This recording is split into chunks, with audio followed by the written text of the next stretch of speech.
Welcome back to Homeschool. If you're new here, I'm Christina, and this is a series to help you develop your personal style at home.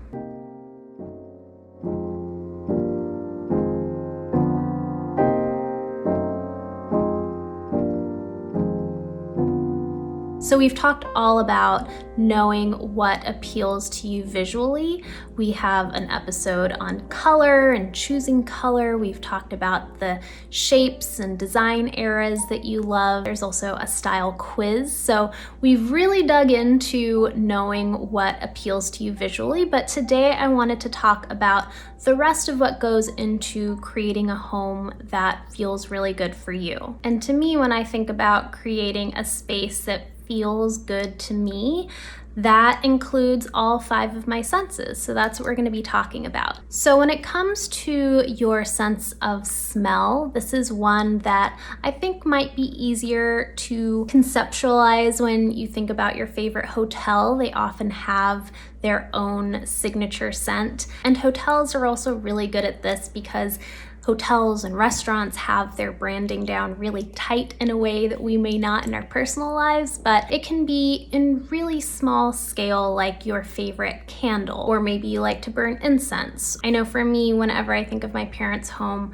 I can almost smell my mom's baking because she's a wonderful baker. And the power of smell is that it is so closely tied to your memories that we really come to associate smells with certain places. So this is something that you can create for yourself in your own home. My favorite candle is this Cedar Rose by East York Street. And I had just never smelled a candle that fit what I love so closely before smelling this. I have lots of candle favorites. I can share that separately from this, but I just hope that you can find a scent that you love this much. And scent is so personal, something that you love, someone else will hate. And so it's really important, I think, to first know what it is that you like. And then second, if you have a candle, burn it. And I talked about this in the savers episode for people who tend to save things.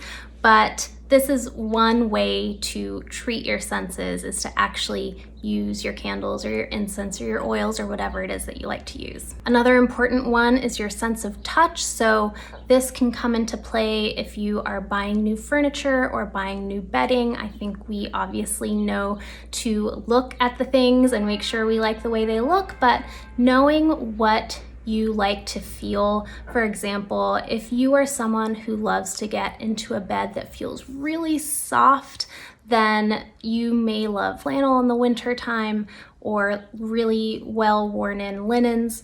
But if you're someone who loves the feeling of getting into a crisp hotel bed, then you might like a percale or a bamboo sheet. But knowing what your preference is so important.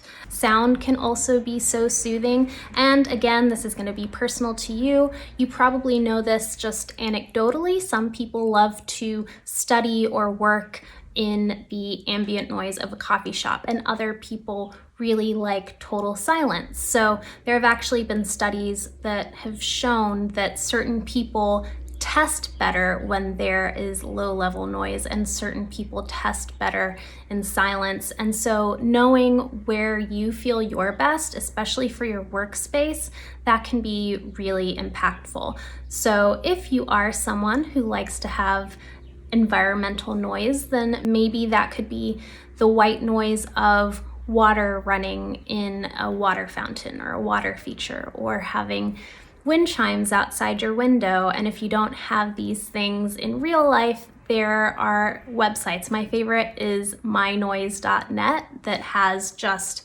every soundscape that you can think of from all over the world, where people have taken microphones to caves in South America and the Irish coast, and they've captured the sound of rain on a tent. And these noises can just be so soothing if that's something that you're into.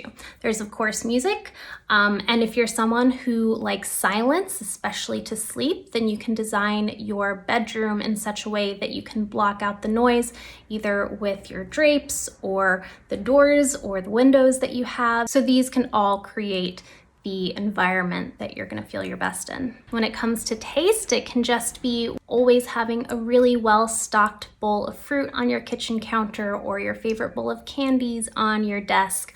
Or it could also just be the ritual that you bring to making coffee. For me, I like doing an afternoon tea with my boyfriend. We'll have tea and a snack in the afternoon to break up the workday when we're working from home. For this, it's really all about the attention that you bring to whatever it is that you're tasting, and that makes it more of a ritual and more personal.